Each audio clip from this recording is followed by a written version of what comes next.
大家晚上好，我是绿色江河的杨鑫。我今天给大家分享的题目是坚守与开拓。我从小生活在长江边上，可以说是在长江边上玩大的，玩水、玩沙、捉鱼、摸虾。但是面对这个门口这个浩瀚的大江，我和我的小伙伴都有个困惑。我们都不知道这条河来自于哪里。1986年，我参加了中国长江科学考察漂流探险队。其实那个时候我的工作是一个会计，打算盘的。他们请我来参加这个队呢，是想让我来管钱。但是呢，我心里面也有个小算盘。我想到在这个过程中啊，我可能能拍到好的照片，兴许能获奖，兴许我一夜也就出名了。但是呢，当上了船以后才发现，漂流长江比我想象的要艰难和危险得多。在这个过程中，本身就是大浪淘沙，最终把我这个做会计的、打算盘的、那个管钱的，给推到了主力漂流队员的位置上来。而且上去以后再也下不来了，就一直把我漂到了长江尾。但是呢，那一年我们那次漂流总共花了175天时间，我们完成了由我们中国人完成了长江的首次漂流，但我们也付出了很大的代价。我的搭档总共牺牲了11个人，他们成为壮士，衬托我们成为英雄。那个时候我是23岁，此后呢，我又4次进入长江源头地区，在那里进行考察、进行拍摄，但是发现了长江源头的生态问题，那就是冰川在退缩，草场在退化，野生动物的数量急剧的减少。我隐约感觉到，我应该有一种责任和一种义务，为保护这个地方来做一点事情。长江有3条源流。正源叫沱沱河，南源当渠，北源出马尔河。出马尔河就发源于可可西里无人区。上世纪80年代，大量的偷猎者进入可可西里猎杀藏羚羊，因为藏羚羊的绒能制成很好的披肩，卖得很贵，所以说给藏羚羊招来了杀身之祸。每年有2万多只藏羚羊被猎杀。这时呢，可可西里出现了一个英雄人物，叫杰桑索南达杰。他的身份其实是当地的智多县那个县委副书记。为了保护藏羚羊，在最后一次反偷猎的过程中，他一个人和18个偷猎者进行枪战，中弹牺牲，致死还是个握枪推子弹准备射击的姿势。当时可可西里零下40度的低温，把他冻成了冰雪的雕塑。他的身边是偷猎者丢弃的近2000张藏羚羊的皮。当我知道这个事情以后，改变了我后来的轨迹。我觉得我有义务要做件事儿，那就是保护可可西里，把偷猎者赶出去。索南达杰生前有一个愿望，就是希望能在可可西里建一个保护站，能守住一个偷猎者进入的一个路口，把他们挡在外面。但是呢，他至死这个愿望没有实现。后来我们要在那儿做保护了，必须要有一个营地，也就是保护站。但是呢，建这个保护站呢也非常的艰难，因为首先要钱，得要人。我开始四处筹款，但筹款的过程中总是碰壁，不被人理解，后来在深圳有一个出版人对我说：“这样吧，你有那么多精力，你干脆写本书，我们帮助你出版去卖。”然后用卖书的钱，你去建个保护站，哪怕建个小木屋，首先要证明你在做。我花了3个月的时间写出了一本书，叫《长江魂》，然后呢四处义卖，走出了筹款建站的第一步。筹到部分钱以后，我要开始建站了，但是呢，这个时候呢，我的周围的人都是些文化人，我们需要技术工人，需要身体比较好的技术工人，我实在没有办法的情况下，我找到我一个亲戚，我一个亲戚是工程师，我说你能不能发动你周围的人，作为志愿者，来帮助我们建保护站？不过呢，志愿者呢需要自己出路费，自己背着帐篷、背着睡袋，再背着锅碗瓢勺，跟我去建房子。亲戚很感慨，就说：“哦，原来不拿钱，白干活就是志愿者。”我就说的对，那就是志愿者。然后我就带着这批志愿者到达可可西里，在非常艰苦的环境中，开始保护站的建设。那个保护站我们总共建了4年，为什么呢？因为一边筹款一边建设。今年筹了点钱，明年筹了点钱，然后再开始建。那通过4年的建设，我们完成了中国民间第一座，也是可可西里第一座的自然保护站。我们命名为索南达杰自然保护站。可可西里第一次升起了5星红旗。保护站建成以后，成为反偷猎最前沿的基地。那么通过几年的努力，终于把偷猎者赶出了可可西里。不过呢，这里我补充一点，当时可可西里第一个自然保护站索南达杰保护站的建筑材料、第一批资金以及第一批志愿者，全部来自于深圳。所以说，深圳是可可西里保护的一个摇篮，是从这儿开始。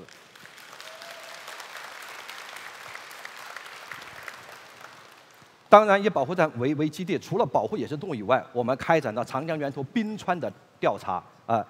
那个垃圾的调查以及人类学的调查。在调查的过程中，我们发现了一个问题：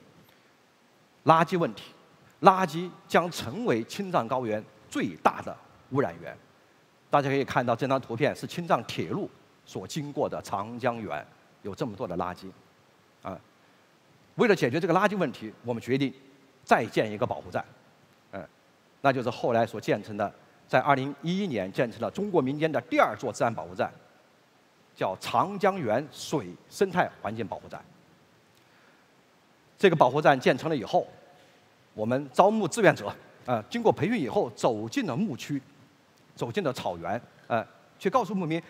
这个你们垃圾不能随便乱扔，扔到草原上草长不好，牛羊吃了会生病，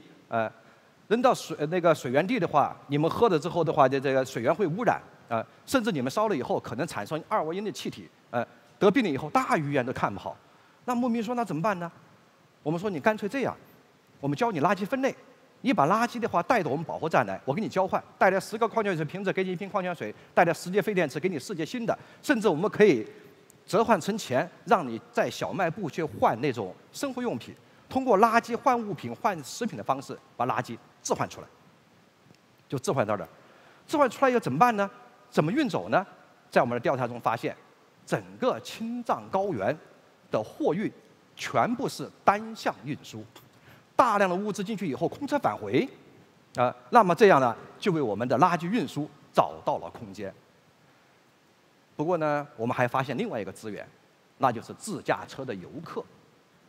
自驾车游客，他到我们保护站参观以后的话，都深受感触。我们这个时候就告诉他们，为了保护长江源的生态环境，你愿意带走点垃圾吗？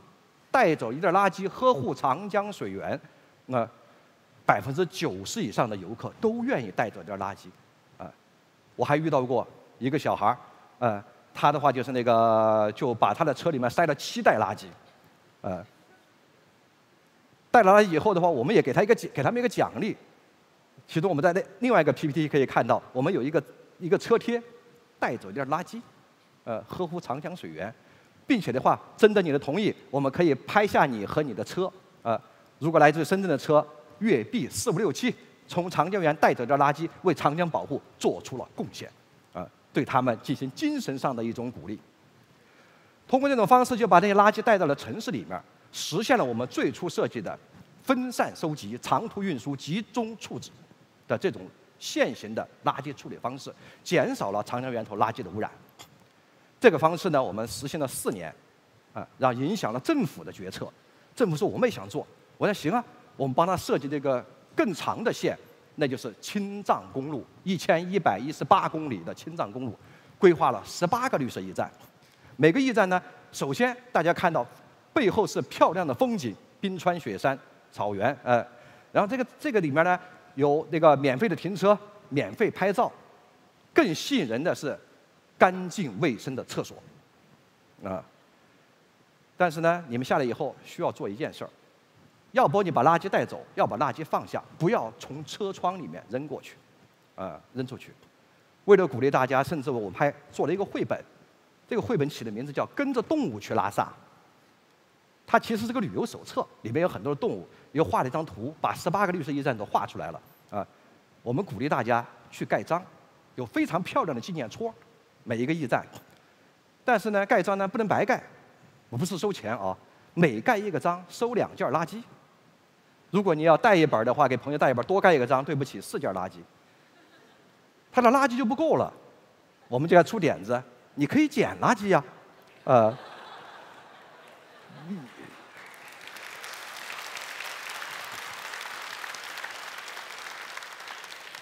因为大家在那个青藏高原上走的青藏高原秀的都是冰川、雪山、野生动物，都秀的那些照片。现在换了照片，我在昆仑山捡过垃圾，我在长江源捡过垃圾，我在可可西里捡过垃圾。最终的话，18个绿色驿站，如果你章盖完了以后，再给你盖个纪念戳，走千里青藏线，你是个高原绿使者。这也是国际上现在比较流行的一种做法，叫参与式旅游。通过这种方式的话，就是我们解决了，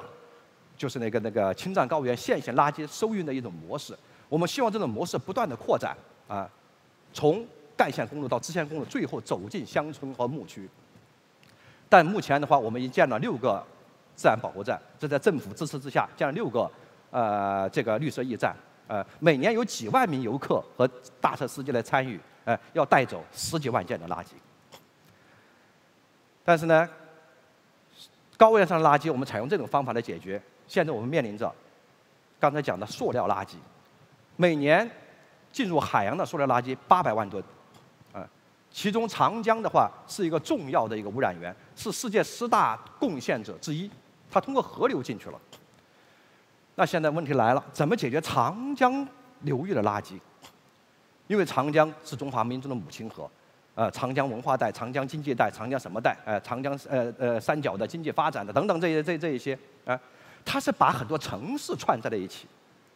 过去的话，长江文化我理解为，是客运和客运码头，朝辞白帝彩云间那种感觉。但现在的话，进入了高速时代。不像过去的话，我从一个重庆到那个上海，我要走7天时间坐船，我沿途看着走，对长江比较亲近。但现在的话，大家很少亲近长江了，而长江沿岸的城市都成为了一个孤岛。但我们怎么样能把长江连在一起，来唤起大家对长江的激情呢？我们想到了什么呢？建邮局，建长江主题邮局，为此，我们就在长江规划了18个主题邮局。